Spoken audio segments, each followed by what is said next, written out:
Covid का जो main mode of transmission है वो है through droplets and through air. तो अगर जो आप मास्क पहनते हैं उसमें आपको अपना पूरा नोज एंड माउथ एरिया पूरा कवर करना है। मेनली जो फेस शील्ड है वो डॉक्टर्स, नर्सेज या कोविड पॉजिटिव एरिया में जो लोग वर्क कर रहे हैं, तो it is always better to use it.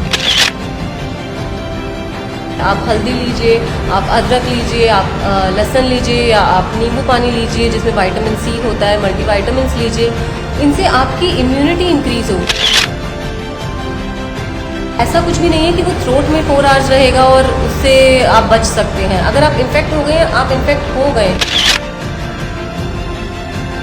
कहते हैं एक माँ और बच्चे का रिश्ता बहुत ही गहरा होता है, क्योंकि एक माँ अपने बच्चे को 9 महीने अपने पेट में रखते हैं। हेलो, नमस्ते, सत श्री अकाल। मैं दिव्यांश दीक्षित मीडिया मेंटोर की तरफ से, और आज हमारे साथ जुड़े हैं डॉक्टर सुचिता गोयल। तो सबसे पहले ma'am, I welcome you media mentor कि आप स्टूडियो पे आए हो। Thank you so much, it's an honour.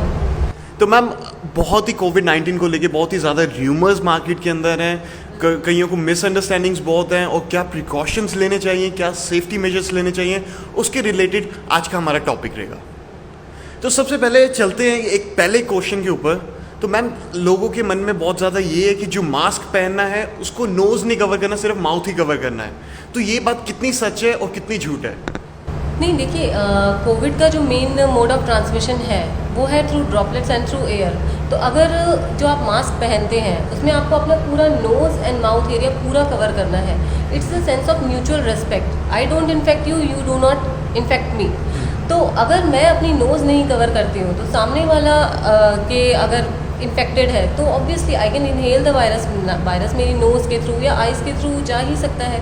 So that is the concept कि you are covering your mouth ताकि आप इन्फेक्ट किसी और को ना करें, एंड द नोज़ आप इनहेल ना करें वायरस को। सो इट इज़ इम्पॉर्टेंट, आपको नोज़ एंड माउथ दोनों ही कवर करना है। ओके, सो ये एक अफवाही थी, हमें नोज़ और माउथ दोनों कवर करना है। तो मैम, आइज़ भी लोग आंखों को भी कवर कर रहे हैं, वो आई शील्ड वगैरह पहन रहे हैं, क्या वो भी एक नेसेसिटी है कि नहीं? देखिए, कोरोना वायरस अगर आइज़ पे फॉल करता है तो डेफिनेटली आपको इन्फेक्शन हो सकती है। बट अगर आप एक सोशल डिस्टेंसिंग मेंटेन करते हैं एक स्पेसिफिक अमाउंट में, मेनली जो फेस शील्ड है वो डॉक्टर्स, नर्सेज या कोविड पॉजिटिव एरिया में जो लोग वर्क कर रहे हैं, या फिर बैंक में, या जहाँ पे सोशल इंटरेक्शन बहुत ज़्यादा होता है, तो it is always better to use it. It is always better, it's an extra precaution. Extra precautions लेने, जितने आप प्रिकॉशंस ले सकते हो उतना आपके लिए बेटर है। तो चलते हैं मैम नेक्स्ट क्वेश्चन के ऊपर। कहते हैं कि आप टिक्का वगैरह लगा लो या फिर एक कोई मैजिक वगैरह है वो करके चले जाओ, उससे आपको कभी कोविड-19 का कोई इम्पैक्ट नहीं हो सकता। इस बात में कितनी सच्चाई है मैम? वैसे ये व्हाट्सएप पे बहुत सर्कुलेट हो रहा है और मैं अपनी फैमिली को और सारे लोगों को समझा करके I become kind of an expert in this. देखिए, अपनी इम्यूनिटी बढ़ाना डेफिनेटली एक अच्छी बात है। कोविड एक सेल्फ लिमिटिंग वायरस इन्फेक्शन है, जैसे कि ज़्यादातर वायरसेस होते हैं जिसकी इम्यूनिटी अच्छी है, 3-4 दिन इन्फेक्शन या सिम्टम्स रहेंगे, उसके बाद इम्प्रूव हो जाएगा। बट वो स्टैंडर्ड मेडिसिन्स का और प्रिकॉशंस का रिप्लेसमेंट नहीं है, वो एक सप्लीमेंट है। आप हल्दी लीजिए, आप अदरक लीजिए, आप लहसुन लीजिए या आप नींबू पानी लीजिए जिसमें विटामिन सी होता है, मल्टीविटामिन्स लीजिए। इनसे आपकी इम्यूनिटी इंक्रीज़ होगी। बट अगर आप इन्फेक्ट होते हैं तो आपको फॉर्मली डॉक्टर से कंसल्टेशन, एज वेल एज अगर आप नहीं इन्फेक्टेड है तो आपको एक सेंस ऑफ रेस्पिरेटरी हाइजीन, यानी अगर मुझे इन्फेक्शन है तो मैं अपने आप को आइसोलेट कर लूँगी, या मैं आई ट्राई कि मेरे जो ड्रॉपलेट्स हैं या ब्रेथ है वो किसी को इन्फेक्ट ना करे। हैंड हाइजीन, बार बार हैंड्स को वॉश करना या फिर सैनिटाइज करना, एंड सोशल डिस्टेंसिंग कि एटलीस्ट 6 फीट का डिस्टेंस बना करके रखना। बहुत ही अच्छा मैम ने मैसेज दिया है कि ये सारी र्यूमर से हम बचें।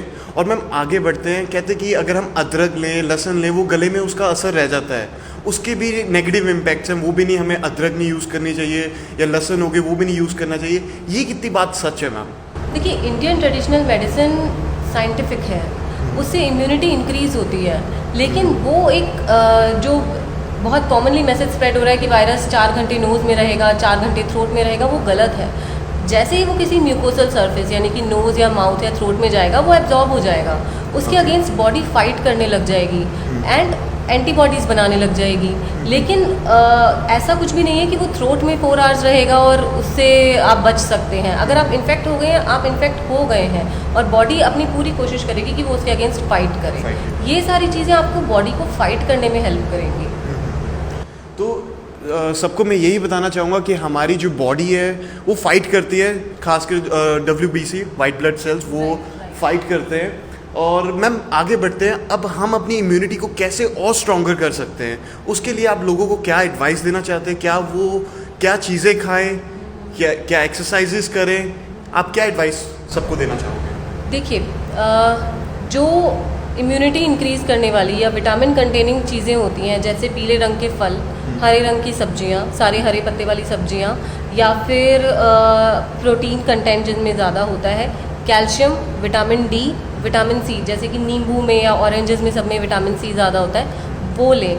अपनी ब्रीदिंग कैपेसिटी को, जैसे कि हम लोग योगा करते हैं, ब्रीदिंग एक्सरसाइजेस करते हैं, ऑब्वियसली आइसोलेशन में अपने घर पे ही करें।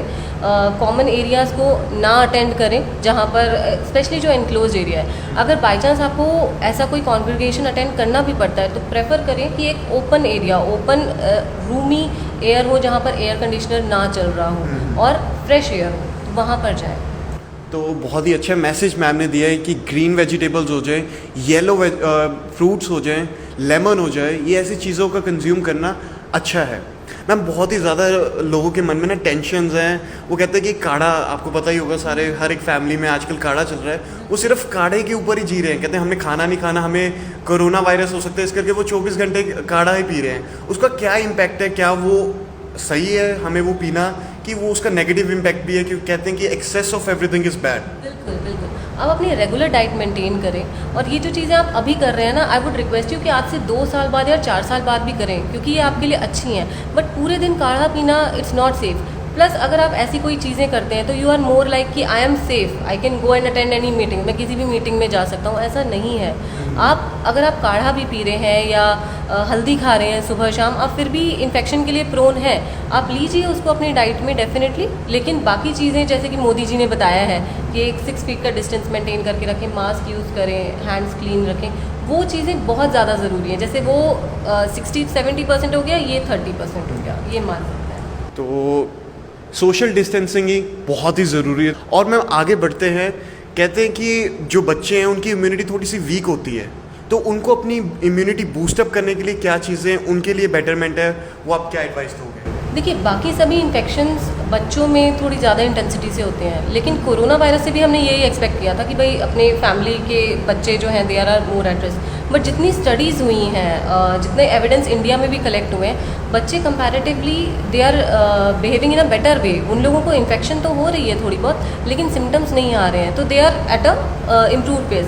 वेयर जो हमारी फैमिली के अडल्ट हैं, 60 साल से उम्र जिनकी ज़्यादा है, डायबिटीज़ या फिर हार्ट की बीमारी या ब्लड प्रेशर की जिनको बीमारी है, वो ज़्यादा प्रॉब्लम के अंदर है, या उनको बहुत ज़्यादा आइसोलेट या सेफ रखने की ज़रूरत है।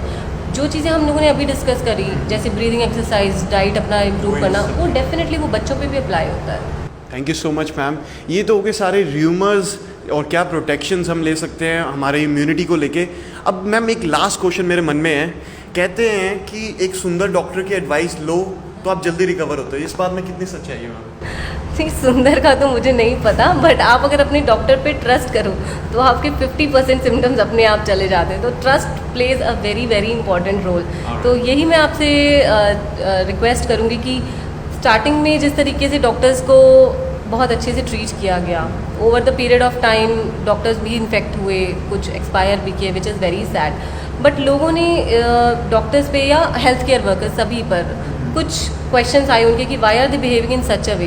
मैं आप सभी को यही मैसेज देना चाहूँगी, the only thing that we have is most important is our life, and we are out there. हम लोग अपने आप को वहाँ पर कोविड पॉजिटिव पेशेंट्स को ट्रीट करने में, हम लोगों की जो मोस्ट इंपॉर्टेंट चीज़ है, we are out there serving the humanity. So one last request, मेरी भी एक रिक्वेस्ट लास्ट में, respect that. Just one thing, do not pay, do not give us anything else, just respect. That's the crux. I think बहुत ही अच्छा ma'am ने message दिया है। Respect her एक प्रोफेशन के लिए इम्पॉर्टेंट है, और डॉक्टर्स तो अपनी जुटे हुए हैं सेवा में। तो मैं चाहता हूँ कि मैम, सबसे पहले तो मैं आपको दिल से सल्यूट कर रहा हूँ, और सारे दर्शकों को भी ये कहता हूँ कि सारे डॉक्टर्स को हमारी तरफ से सल्यूट है। धन्यवाद। मैं दिव्यांश दीक्षित, मीडिया मेंटोर से।